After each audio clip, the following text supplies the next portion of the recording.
hari ini saya pengen membahas tentang satu hal yang sangat luar biasa yang bisa membuat iman kita tidak bertumbuh, yaitu hal kekhawatiran. Mari kita baca bersama Injil Lukas pasal yang ke-12. Lukas 12 ayat 22. Yesus berkata kepada murid-muridnya, "Karena itu aku berkata kepadamu, janganlah khawatir akan hidupmu, akan apa yang hendak kamu makan, dan janganlah khawatir pula akan tubuhmu, akan apa yang hendak kamu pakai." Ternyata ada dua hal yang memang membuat orang itu khawatir, hanya masalah perut dan masalah pakaian. Semua itu masalah-masalah yang tidak ada nilainya sampai pada kekekalan. Kalau kita mau serius berpikir, yang bikin orang khawatir itu cuma dua hal, makanan dan pakaian, kata Yesus di sana ya. Jangan khawatir tentang itu. Sebab apa? Ayat 23 berkata apa?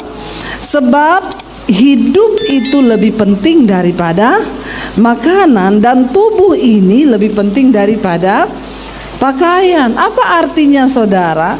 Manusia hanya sibuk bekerja mencari uang agar dapurnya ngebul, agar perutnya terisi.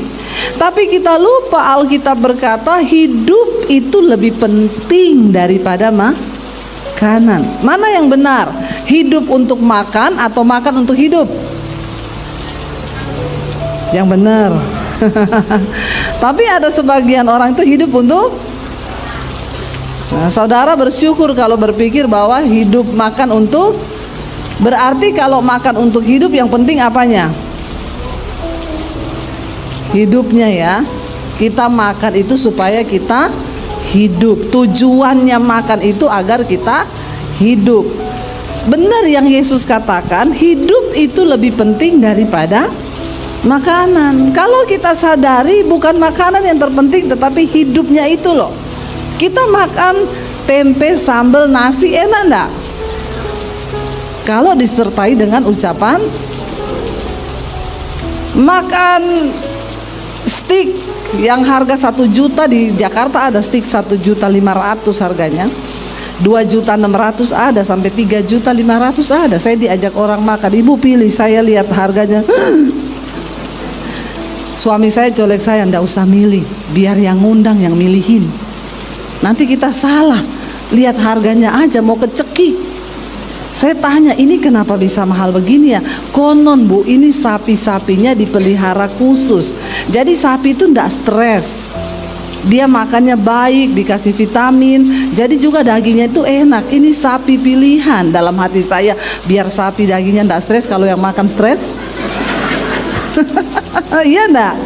Ya, buat apa sapi enggak stres, orang yang makan stres? Yang ada saya bayar jadi ya, jadi yang penting sapi yang stres atau orang yang stres? Nggak penting sapinya mau stres atau tidak, yang penting kitanya ini loh ya. Daripada makan begitu bayar stres, saya pilih makan di pinggir jalan aja, benar nggak stres ya. Jadi saudara jangan salah ya, yang paling penting itu hidupnya, bukan makannya ya. Ada orang bilang, ya memang makan tempe sama sambal enak bu, tapi kan lebih enak kalau kita makan daging ya, di restoran tuh lebih enak lagi. Jadi bahagia mana, makan tempe sama sambal atau makan daging sama steak di restoran? Bahagia mana? Memang ada yang sudah ditakdirkan tempe sama sambal memang ya. Yang jawab ini memang sudah ditakdirkan, Anda harus makan tempe sama sambal. Iya. Jadi sebenarnya kan bukan soal makannya apa, tapi sebenarnya bagaimana soal kita nih bersyukur. Kayak kemarin saudara, saya tuh diundang ke Singapura ya. Saya angkat foto, 2 foto. Satu, saya duduk di emperan bandara, di lantai, melantai sama suami, nyandar di tembok. Yang kedua, suami saya ngangkat foto, kita duduk di business class. Jadi orang tuh semua pada bingung, loh Bu Debbie naiknya business class kok duduknya di emperan di lantai. Saya bilang itu bukan pencitraan. Jadi ceritanya kita sampai di gate itu belum dibuka gate-nya, dan di situ ada si kursi tapi sudah penuh dengan umroh. Kaki saya ini udah mau meledak karena Singapura itu perjalanan bandaranya kan jauh. Kita lari, apalagi kalau sudah mau dibilang tinggal 15 menit lagi sudah boarding. Kita lari jauh jalan, kaki saya itu udah kenyut sampai di situ nggak ada tempat duduk. Saya dan suami lihat, enak duduk di lantai ini. Ya, lalu suami saya udah duduk di lantai, saya ikut. Ada teman saya satu di situ, dia bilang, "Bu, ibu jangan duduk di situ." Saya bilang, "Kenapa?" "Ibu public figure. Nanti kalau ada jemaat lewat, lihat ibu di situ, dia mau bilang apa?" Saya bilang, "Peduli amat. Kaki saya udah mau meledak. Biar orang bilang apa, saya mau duduk di situ." Jadi saya ikut suami saya duduk sambil selonjoran di lantai. Bener aja ada orang lewat, "Ibu Debbie Basir ya." Saya bilang, "Iya Bu, ibu saya mau minta foto ya. Tapi satu syaratnya, kalau ibu mau minta foto sama saya, ibu ikut ngemper sama saya di bawah. Karena saya nggak mau berdiri, kaki saya udah sakit." Oke Bu, jadi dia duduk di bawah. Nah, persoalannya kan bukan kita duduk di bisnis kelas atau lagi ngemper di bawah. Ya, persoalannya hati kita nih ada ucapan syukur enggak? Sama dengan makanan. Ya, saya banyak melihat orang kaya makan di restoran mewah, sekali makan tuh bisa 5-6 juta. Itu kita punya gaji sebulan ya. Kalau orang yang kerja ya yang biasa-biasa. Tapi makan dengan makanan yang 5-6 juta sekali makan, tidak ada damai sejahtera, suami istri bertengkar, anak-anak bertengkar. Lebih baik kan makan tempe sambal tapi hidup dalam damai sejahtera toh. Jadi saudara imani yang mana ini? Balik lagi tempe sama sambal. Memang orang Pasuruan ya. Nomor 1 tempe is the best memang ya. Iya, jadi maknanya Yesus ini lagi menjelaskan. Kenapa engkau khawatir? Karena engkau salah menilai. Engkau pikir makanan itu lebih penting daripada hidup. Yang Tuhan nilai adalah cara hidup kita, bukan cara makan kita. Yesus bilang, Alkitab bilang, makan itu dimakan, turun ke perut, lari ke jamban. Tapi hidupmu harus engkau pertanggungjawabkan di hadapan Tuhan. Jadi yang terpenting adalah cara hidup. Ya, kalau makan tuh gampang, apalagi kayak kita masih daerah begini, ada halaman di belakang tanam daun singkong, daun pepaya. Mau makan tinggal rebus daun singkong bikin sambel, toh enak gak itu? Enak, saya seneng kayak begitu. Iya, itu lebih enak. Artinya apa? Sebenarnya kan gak ada alasan untuk kita khawatir kalau hidup kita ini benar dalam Tuhan. Masalahnya orang jadi khawatir karena dia pikir apa yang mau dia makan.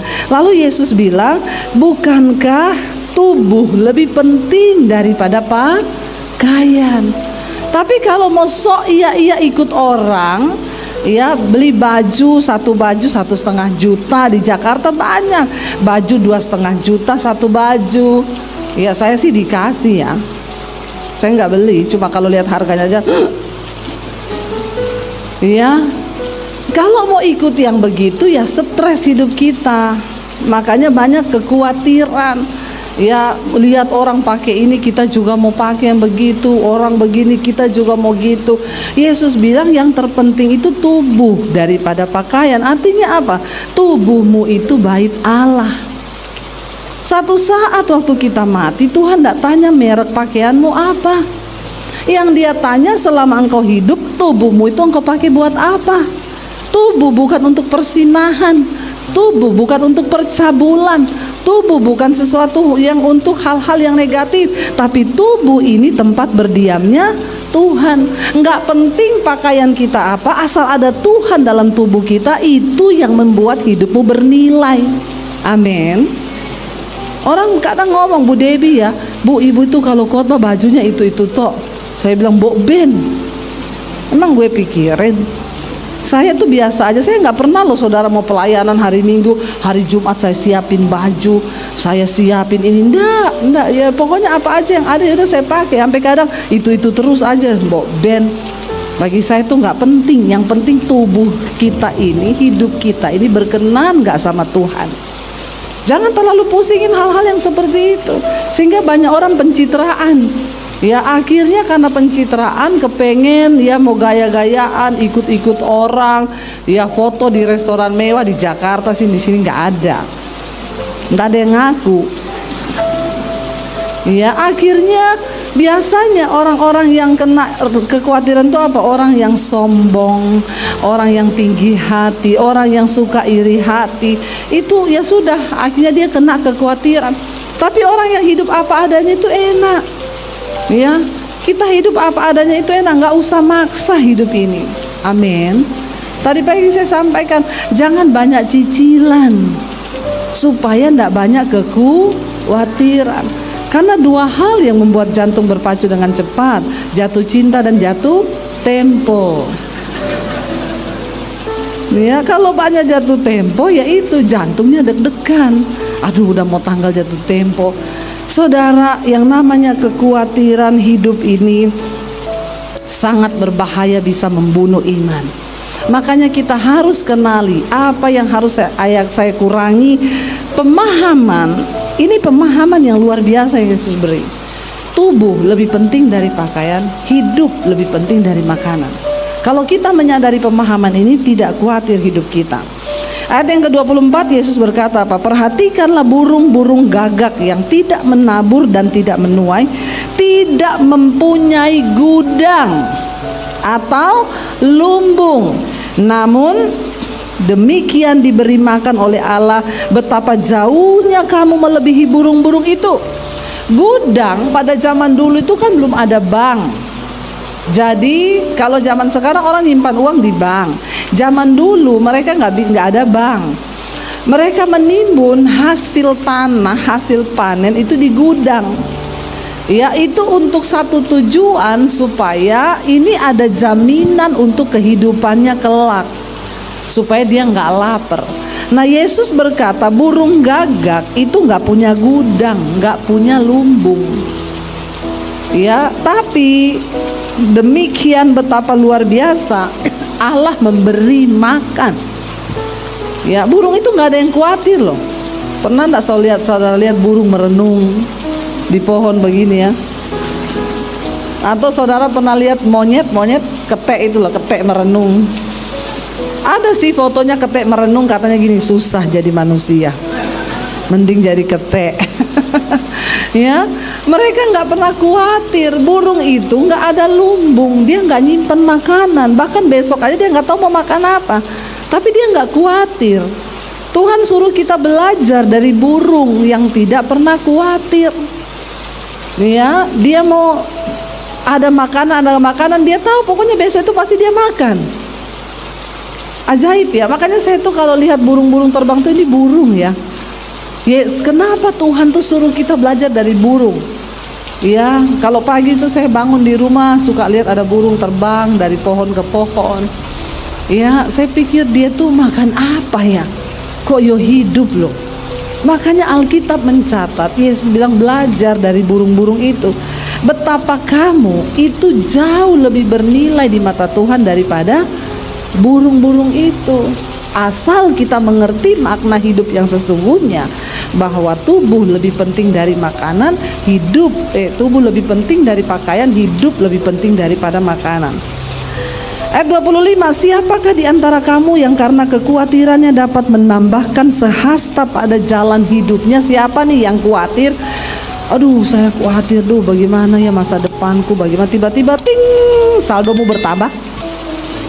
Ada di sini yang karena khawatir terus kita dapat untung gitu? Nggak ada kan? Khawatir tidak menambah apa-apa, malah membawa sesuatu yang negatif dalam hidup kita. Saudara, kalau saya bicara ada orang tua WA ke saya gini, Bu Dewi, saya tuh dengar khotbah ibu, mungkin dia dengarnya yang akhir-akhir ini kali. Saya banyak bersaksi tentang mujizat Tuhan. Dia kayaknya subscriber baru. Dia nggak ngikuti khotbah saya dari awal-awal bagaimana penderitaan saya. Saya dengar khotbah ibu tuh kayaknya enak banget ya, ibu ngalami mujizat begini ya Bu. Bu, saya cuma mau bilang sama ibu, hidup itu keras Bu. Di luar sana itu hidup itu pahit Bu. Saya balas, seberapa pahit hidupmu? Ceritakan sama saya. Ya, saya bukan pendeta yang hanya berkhotbah dan suruh jemaat percaya kepada Tuhan. Saya mengalami. Di antara Bapak Ibu di sini, siapa yang pernah hidup tanpa seorang pun dalam hidupmu, tanpa uang 1 sen pun? Coba angkat tangan. Ada di sini yang pernah hidup tanpa siapa-siapa dan tanpa uang 1 sen pun. Saudara nggak tahu mau ngapain? Coba angkat tangan. Saya mengalami ketika saya diusir dari keluarga saya. Ya, berapa banyak yang sudah dengar kesaksian saya? Yang belum dengar kemana aja? Tolong pulang subscribe channel YouTube saya, Debbie Basir TV. Jangan lupa komen dan share. Ya. Saya ini, papi saya haji, kakek saya ustadz. Saya menerima Yesus tahun 95. Waktu saya terima Yesus tahun 95, saya diancam mau dibunuh oleh keluarga saya. 96 saya diusir dari rumah. Papi saya memberi pilihan, kalau kamu nggak kembali, pergi dari rumah, angkat kaki, dan jangan anggap kamu punya keluarga. Satu lagi, jangan bawa ijazahmu. Saya mau lihat kamu ikut Yesus. Yesus kasih makan, kamu pakai apa? Saya tinggalkan keluarga saya dengan bercucuran air mata. Saya menangis, Tuhan, ini pilihan terberat bagi saya. Kalau saya tinggalkan rumah, saya mau makan apa? Saya mau hidup di mana? Bahkan ijazah pun tidak boleh dibawa. Jadi saya memulai hidup bersama Yesus bukan dari nol, dari min. Kalau masih ada ijazah, saya masih bisa cari kerja. Tapi saya tidak ada ijazah. Ya sudah, saya tinggalkan rumah tahun 96 dari kota Poso. Saya ke kota Palu 7 jam perjalanan. Di sana saya cari sepupu saya, dia tinggal di kos-kosan. Dia juga ngekos ya, untuk bisa dapat makan di situ, supaya saya bisa tinggal gratis di rumah itu. Ada 1 rumah kos. Saya cuci baju anak-anak kos itu, saya nyapu, nyetrika, masak, ngepel, untuk bisa numpang tinggal dan numpang makan. Kalau ada uang anak kos masak, kalau enggak ya sudah puasa terpaksa. Saya mengalami. Jadi kalau ada orang bilang, Bu, hidup ini keras, saya mau tanya, seberapa keras hidupmu? Enggak usah alay lebay. Saya pernah mengalami, tidak ada uang 1 sen pun di tangan. Enggak ada siapa-siapa yang saya bisa taruh harap untuk saya berharap. Pergi minta uang, pinjam uang, enggak pernah. Makanya Alkitab Yesus berkata benar, diberkatilah orang yang mengandalkan Tuhan, tapi terkutuklah orang yang mengandalkan manusia. Jangan andalkan manusia, hidupmu terkutuk loh, terkutuk kata Alkitab. Banyak orang Kristen tidak menyadari hidupnya di bawah kutukan. Kenapa? Karena dia hidup mengandalkan manusia. Andalkan orang tua, andalkan saudara ipar, andalkan siapa aja. Ada masalah dikit pinjam uang, utang kanan kiri. Makanya hidupmu terkutuk. Engkau tidak pernah mengandalkan Tuhan. Saya setiap hari puasa, bukan cuma karena memang saya pengen deket Tuhan, karena memang di situ tidak ada makanan. Anak kos, saudara, makan buat dia aja sulit. Jadi saya tiap hari puasa, berdoa, saya cari Tuhan, nasibku ini ke depan mau jadi apa? Saya tidak ada ijazah, saya nggak bisa cari kerja, Tuhan. Apa yang harus saya lakukan? Ya, saya dulu bertanya terus, kenapa saya diusir, Tuhan? Kenapa, Tuhan? Sebenarnya kan saya nggak usah diusir, bisa, tapi saya harus jalani proses itu. Jadi saya pernah rasa, jangan saudara bilang saya tidak pernah rasa. Saya bukan pendeta teori, tapi saya mengalami Tuhan. Ya, makanya sekarang Tuhan angkat saya jadi YouTuber karena nggak ada ijazah. Amin. YouTube nggak pernah tanya ijazahmu mana, lulusan apa kau. Pokoknya siaranmu banyak yang nonton, sudah ya sah jadi YouTuber. Lalu saudara, saya menjalani hidup, bahkan memulai dari mana aja saya nggak tahu. Setiap hari saya cari Tuhan. Pernah satu kali saya ambil doa puasa, Tuhan, hidupku itu mau Engkau bawa kemana, Tuhan? Lagi berdoa dapat penglihatan, Tuhan mau saya berdiri di panggung seperti ini, di bawah itu orang puluhan ribu. Tuhan bilang, satu saat engkau akan berdiri di depan ribuan orang, bahkan puluhan ribu. Pulau-pulau menantikan pengajaranmu, bangsa-bangsa menantikan pengajaranmu. Saya nangis bercucuran air mata. Wow, saya melihat semua itu, saya tangkap. Yes, amin. Begitu buka mata, lihat pakaian kotor di kos-kosan. Hilang semua itu tadi yang dalam hadirat Tuhan itu. Di hadapan saya pakaian kotor, di hadapan saya kain pel. Dengan bercucuran air mata, saya imani saja, aku percaya kalau Tuhan yang beri penglihatan, saya pasti akan mengalaminya Tuhan. Dan itu tidak saya dapatkan 1-2 tahun. Banyak orang Kristen lelah menunggu, dia berhenti mengharapkan Tuhan sehingga dia nggak bisa melihat. Saya mau bersaksi sama saudara, itu saya alami penglihatan tuh tahun-tahun 96, 97 di kota Palu, di kos-kosan. Saya baru mengalami Tuhan menggenapinya itu di pandemi ini.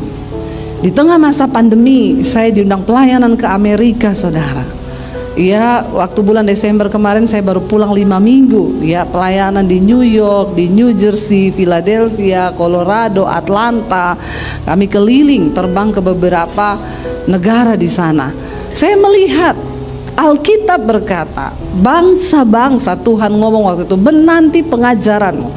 Pulau-pulau, saya bisa datang ke Pasuruan, nih jadwalnya sudah diminta 1 tahun yang lalu. Ya, tadi Bapak bilang, Bu, bulan-bulan dalam dekat ini tidak ada, Pak. Sudah penuh. Tahun depan saya pun tidak bisa janji. Ini kalau saya masukin tahun depan, Pak, sudah full lagi nih minggu. Tapi saya masih mengalir aja, tunggu Tuhan nih. Saya nggak mau terpatok, nanti sudah penuh lagi. Hari ini saya justru menolak banyak permintaan pelayanan. Lah Debbie Basirnya 1, Indonesia aja sekarang udah berapa provinsi, saudara. Ya, semua minta pelayanan. Apa yang Tuhan ucapkan?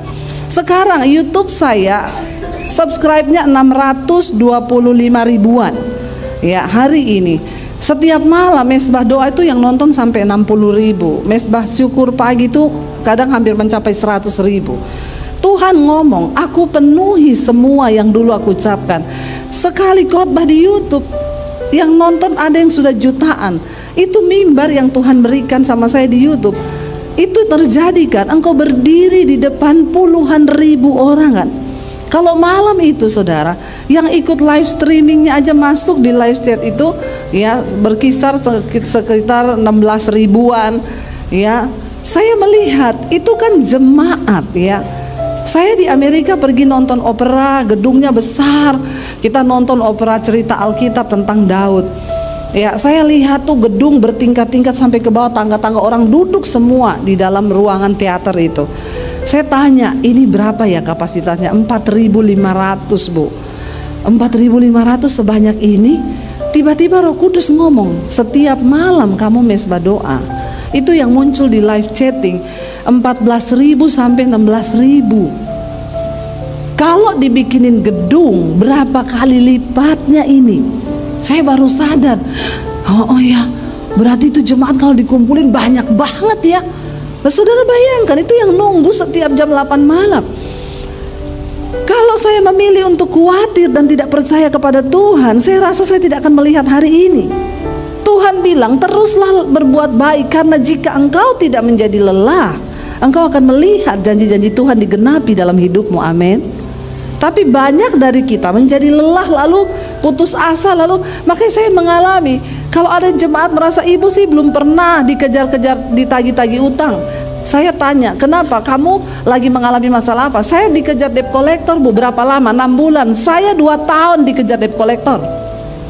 Saya bersaksi kepada saudara, bukan saya tidak mengalami masa-masa sulit, dan Tuhan harus mengizinkan semua itu saya lewati supaya saya bisa bersaksi. Karena Tuhan tahu banyak jemaat yang alay lebay. Ya, saya pernah mengalami itu. Saya tidak pinjam uang ke orang, saya nggak cari di mana-mana, saya berlutut di kaki Tuhan. Dan mujizat terjadi bukan hanya bagi hamba Tuhan, bagi orang yang percaya kepada Tuhan. Katakan amin. Nggak ada yang mustahil. Makanya Yesus bilang, ya, siapakah di antara kamu yang karena kekhawatirannya dapat menambahkan sehasta saja pada jalan hidupmu? Nggak bisa. Jadi kalau kamu tidak sanggup membuat barang yang paling kecil, mengapa kamu khawatir tentang hal-hal lain? Kalau kita nggak bisa bikin apa-apa, kenapa kita harus khawatir? Toh kita juga nggak bisa menambah apa-apa dengan kekhawatiran kita. Mending berserah, belajar percaya. Waktu khawatir, nyanyi, katakan nyanyi aja. Kalau khawatir, mulai iblis ngomong, oh nanti kamu begini, kita khawatir kan? Nyanyi memuji Tuhan, saudara. Firman-Mu berkata kau besertaku. Iblis bilang menghibur diri. Terus, maka kuat roh dan jiwaku. Setan bilang terus hibur diri. Tangan-Mu Tuhan selalu ku nantikan. Lawan iblis dengan firman Tuhan supaya dia lari daripadamu. Kuat-kuatan iman, ayo saudara. Tuhan tidak terlihat, tapi dia nyata bagi setiap orang yang mau percaya. Makanya dia ulangi terus kepada bangsa Israel. Aku Allah yang memanggil engkau adalah Allah yang hidup, bukan Allah yang mati. Tuhanmu itu hidup loh. Amin. Bilang kanan kirimu, Tuhanmu itu hidup loh. Yakinkan Tuhanmu itu hidup loh. Ya sayang saudara jadi Kristen tapi saudara nggak ngalami Tuhan tuh, kasihan deh lu. Ya ayo alami Tuhan Bapak Ibu ya. Lalu dikatakan di sana, perhatikanlah bunga bakung yang tidak memintal dan tidak menenun. Namun aku berkata kepadamu, Salomo dalam segala kemegahannya tidak berpakaian seindah salah satu dari bunga itu. Jadi jika rumput di ladang yang hari ini ada dan besok dibuang ke dalam api, demikian didandani Allah, terlebih lagi kamu, hai yang orang-orang yang kurang percaya. Ayat 29, jadi janganlah kamu mempersoalkan apa yang akan kamu makan atau apa yang akan kamu minum. Janganlah cemas hatimu. Semua itu dicari bangsa-bangsa di dunia yang tidak mengenal Allah. Akan tetapi Bapamu tahu bahwa kamu memang memerlukan semuanya itu. Saya tuh bingung ya, Yesus menulis ini ribuan tahun yang lalu loh. Zaman-zaman ini memang belum ada debt collector. Ya, belum ada cicilan-cicilan. Mungkin kalau sudah ada, Yesus akan tambah. Jangan khawatir akan hidupmu, akan cicilanmu, tapi bertobatlah kau ya. Mungkin saudara, ya bayangkan zaman ini tuh masih benar-benar peradaban manusia itu belum sehebat sekarang. Itu aja sudah ada yang khawatir loh. Saya tuh bayangkan ya, zaman Yesus aja ternyata banyak orang yang sudah khawatir. Berarti memang kekhawatiran ini roh yang menghimpit manusia.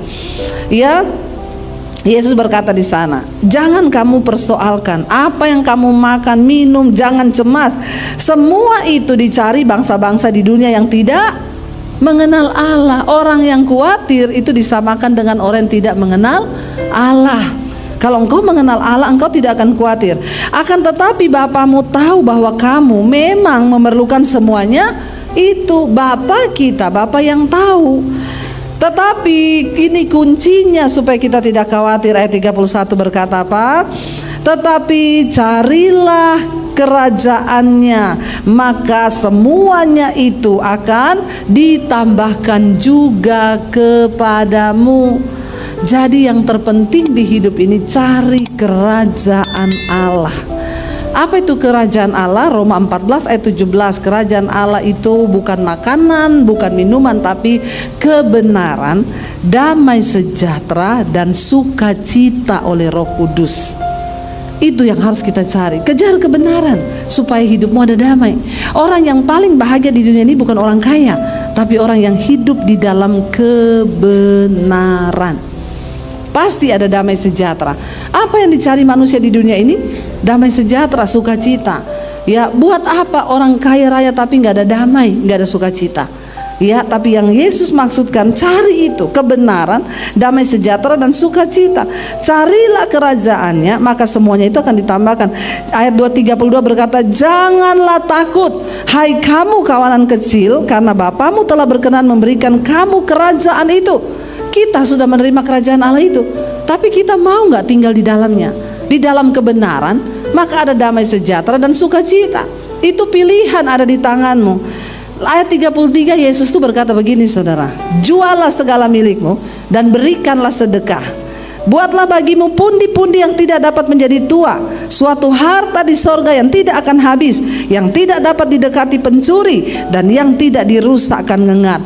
Kunci agar orang itu tidak khawatir, banyak-banyaklah menabur, bersedekah. Siapa di sini yang punya komitmen bersedekah? Angkat tangan coba, yang suka bersedekah. Enggak ada, buka kolam baptisan. Kita baptis ulang rendam 20 menit ini. biar buka mata langsung di rumah Bapa di sorga. Saudara, tidak semua berkat yang ada di tanganmu itu adalah milikmu. Di situ ada bagian orang miskin. Dan cara untuk engkau bisa mengalami pemeliharaan Tuhan, berkat keuangan, adalah dengan engkau menabur. Satu hal yang saya syukuri, saya ini bukan mau sombong, tapi saya belajar melakukan firman. Saya tahu kunci dari diberkati Tuhan itu menabur. Jadi kami ini hidup tidak berkelimpahan dari dulu, tapi pas-pas, selalu pas. Pas mau beli ini pas ada. Ya, uangnya itu pas. Ya. Tapi saya sering kali mengalami tinggal punya uang itu, ada orang datang pinjem uang. Tapi kita harus tepat memberi. Kalau saudara salah memberi, engkau tidak menuai. Lihat orang yang akan ditabur. Saya berapa kali mengalami itu. Tuhan suruh saya menabur. Waduh, dalam jumlah yang tidak sedikit. Padahal uang saya itu pas-pasan. Sampai saya kadang tanya Tuhan, orang-orang kaya pada kemana tuh Tuhan? Kenapa engkau suruh saya yang menabur? Tapi Tuhan bilang taat. Saya pernah dulu tinggal punya uang 50.000 20 tahun yang lalu ketika kami menikah di Solo. Anak saya masih bayi. Besok susunya habis. Uang saya tinggal 50.000. Ada orang malam-malam datang pinjam 50.000. Kalau saudara kasih enggak? Jam 10 malam dia datang. Penjual soto dekat gereja kami. Dia bukan orang Kristen. Dia datang pinjam ke rumah kami. Anaknya mau dibawa ke puskesmas, uangnya kurang. Suami saya tanya, pinjamnya berapa Pak? 50.000. Suami saya masuk, ada Pak ini pinjam uang berapa? 50.000. Aduh, kok yo pas tuh pinjamnya. Kita tinggal punya uang 50, kenapa dia pinjam 50? Bawa 25 biar bagi 2. Iya enggak saudara? Ya, suami saya bilang, aku terserah kamu. Kalau kamu bilang kasih, tak kasih. Terserah kamu, kan imanmu tuh yang lebih bisa nangkep. Wah, dia sudah bilang gitu, ini juga beban buat saya. Saya bilang iya, terus besok nggak ada mujizat. Dia salahin saya, tuh kan kamu salah perhitungan. Karena laki-laki itu kan selalu pakai logika. Saya bilang, bentar ya. Saya tanya Tuhan, ini dikasih apa enggak? Tiba-tiba ayat itu berbicara, kesusahan sehari cukup untuk sehari, besok itu ada kesusahannya sendiri. Aduh, berarti Tuhan suruh kasih nih. Saya bilang sama suami, udah kasih aja, dia lebih penting anaknya, kalau nggak ditolong mati loh. Kita ini besok anak nggak ada susu masih bisa lah dikasih air tajin, kasih gula sudah enak itu. Lalu dikasih sama suami saya, ya sudah, besok kita hidup, ya terserah aja lah, bagaimana Tuhan.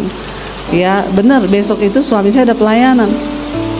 Saya nggak tahu, tiba-tiba tuh saya mau ikut. Saya bilang saya ikut ya, daripada di rumah nggak punya uang, melongo gigit jari, ya sudah ikut aja pelayanan, lumayan makan gratis. Lalu ketika saya lagi duduk di ruangan itu, ada pengusaha masuk saudara. Memang orang bapak ini orang kaya di Solo. Waktu saya lihat dia, ada suara di hati yang bilang gini, nanti bapak itu akan memberkati kamu. Langsung saya tengking, dalam nama Yesus, dasar mata duitan. Begitu lihat orang kaya, langsung ada suara hati yang berkata, muka langsung berubah jadi celengan babi. Terkutuklah orang yang mengandalkan manusia. Saya tengking langsung tuh suara. Tapi suara itu muncul terus. Lalu saya bilang ini, Tuhan, kalau memang ini dari Tuhan, pasti terjadi. Selesai ibadah, makan-makan. Sudah makan-makan, bapak itu gak deket-deketin saya. Saya bilang berarti ini memang suara hati mata duitan. Nggak usah digubris. Jangan datangi bapak itu terus bilang, Bapak, Tuhan berbicara. Bapak tatap mata saya. Tuhan bilang Bapak harus memberkati saya. Kan banyak kan yang begitu-begitu. Bawa nama Tuhan berlu buat. Lu buat-buat. Ya enggak usah berlu buat-buat ya. Saya tunggu aja saudara. Selesai semua doa penutup sudah pulang. Di tangga mau turun, saya salaman sama bapak itu. Dia pegang tangan saya, dia bilang, apa kabar kalian berdua? Baik Pak. Tunggu. Tuhan suruh loh saya berkati kalian. Saya dalam hati, bener nih, Tuhan tuh bener. Sini duduk. Saya mau berdoa ya buat kalian. Berkatnya doa. Haleluya, puji Tuhan, 12 kali. Doa juga berkat. Ya udah, kita duduk didoakan sama dia gini bla bla bla. Habis itu ya sudah Pak, terima kasih, kami pulang dulu. Tunggu. Tuhan suruh loh saya, semua yang ada di dompet saya suruh kasih sama kalian. Beneran Pak? Terus Bapak pulang naik apa? Ongkosnya kalau Bapak kasih semua sama saya bawa sopir. Kalau nggak ada saya pinjemin 50.000 Pak. Dia ambil dompetnya saudara. Saya ingat waktu itu 750.000. 20 tahun yang lalu saya pinjemin bapaknya itu 50.000 kan, yang tukang soto. Bapak itu ngasih saya zaman itu 750.000. Ini ya Bu, semua yang di dompet saya Tuhan suruh kasih. Waduh, puji Tuhan, terima kasih ya Pak. Ini jangan ditolak. Terima kasih sama Tuhan, jangan sama saya. Oh iya. Sudah mau pulang, tunggu. Nggak tahu nih Tuhan suruh saya. Ada nomor rekening BCA nggak? Saya bilang ada Pak. Berapa? Lupa Pak. Rekening jangan dilupa saudara. Tolong dihafal. Supaya jangan terhalang berkatmu. Waktu itu saya lupa. Sekarang hafal saya Pak. 78503402407 Debbie Basir BCA. Ya dulu lupa saya. Dia bilang wah lupa ya. Ya udah besok pagi aja ya kirim. Tapi kan kita percaya kalau itu berkat Tuhan, dia nggak berubah kan. Ya udah saya kirim. Jam 8 pagi dia bilang ya iya. Tunggu jam 8. Jangan jam 5 sudah di WA. Terlalu bersemangat. Berkat Tuhan nggak usah direkayasa. Kirim, dia bilang jam 8, kirim jam 8. Nggak usah ditanya lagi Pak sudah transfer belum ya. Nih banyak orang Kristen kayak begitu tuh. Ya. Akhirnya jam 8 saya kirim, Pak ini nomor rekening BCA saya. Oh iya, jam 10 dia telepon. Ibu lagi di mana? Lagi di rumah sama suami. Bisa ke bank BCA sini nggak? Kebetulan dekat rumah. Bisa Pak. Saya mau kasih tunai aja. Ada yang mau saya sampaikan. Kita datang, dia kasih amplop coklat. Bu, ini Tuhan loh yang suruh loh. Saya nggak tahu kenapa, tapi saya baru kali ini kayak gini. Jadi terima kasih ya sama Tuhan. Tuhan tuh mengasihi kalian banget. Ini ada uang 10 juta 20 tahun yang lalu. 10 juta. Ini jemaat responnya lambat banget ya. Nggak ada yang tepuk tangan, nggak ada yang bilang wow. Tolong agak-agak respon biar hidup di gereja. Amin. Saya bayangkan kalau pendeta yang khotbah di sini ke aku sudah mati gaya dia. Soalnya jemaatnya juga mati gaya. Tolong kalau ada pendeta khotbah ngomong agak ini, saudara langsung amin, yes gitu ya. Jadi hidup gereja ya. Akhirnya saudara, ya udah dia bilang ini ada uang 10 juta loh. 20 tahun yang lalu tuh banyak sekali. Jadi total dia itu sudah mulai ada amin. Bagus nih. Siapa yang bilang amin tadi? Ambil sepeda di bawah. Sepedanya siapa aja ambil aja pokoknya itu ya. Jadi saudara, ya 10.750.000. Saya yakin ya kalau hari itu saya nggak peka, saya nggak kasih uang 50.000 itu, kita pasti nggak lihat mujizat itu. Iya kan? Jadi suami saya imannya semakin bertambah. Ih bener ya saya.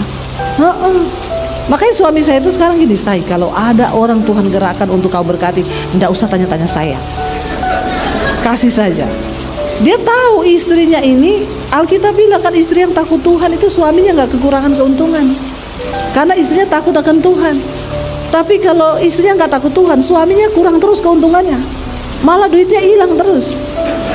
Kenapa? Dia bilang karena saya nikah sama istri yang pintar cari uang Bu. Uang saya dicari semua, di dompet ketemu, di celana ketemu, di rak buku ketemu. Wah susah dapat istri yang pintar cari uang.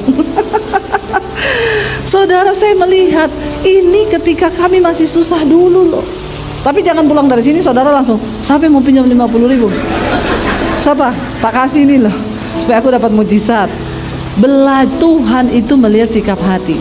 Saya tadi pagi bersaksi, kami mau jual rumah di tengah masa pandemi karena tidak ada harapan hidup. Pelayanan semua cancel. Kami nggak dapat gaji dari gereja setiap bulan. Kami hanya berharap dari Tuhan. Di tengah masa pandemi kami harusnya jual rumah Jakarta mau pulang Solo. Nggak jadi. Saya malah beli rumah lagi di Jakarta. Saya bangun studio DBTV di tengah masa pandemi. Ya, sudah hidup imannya ini. Sudah hidup ya. Jangan pendeta lain datang minggu depan mati lagi. Tetap hidup. Pendeta itu semangat saudara. Kalau saudara amin, yes, dia ngomong apa amin. Ya, jangan bikin pendeta mati gaya. Dia udah khotbah saudara. Apalagi pakai masker, saya nggak tahu saudara itu ketawa atau marah atau senyum. Ya, jadi tolong beri respon yang baik.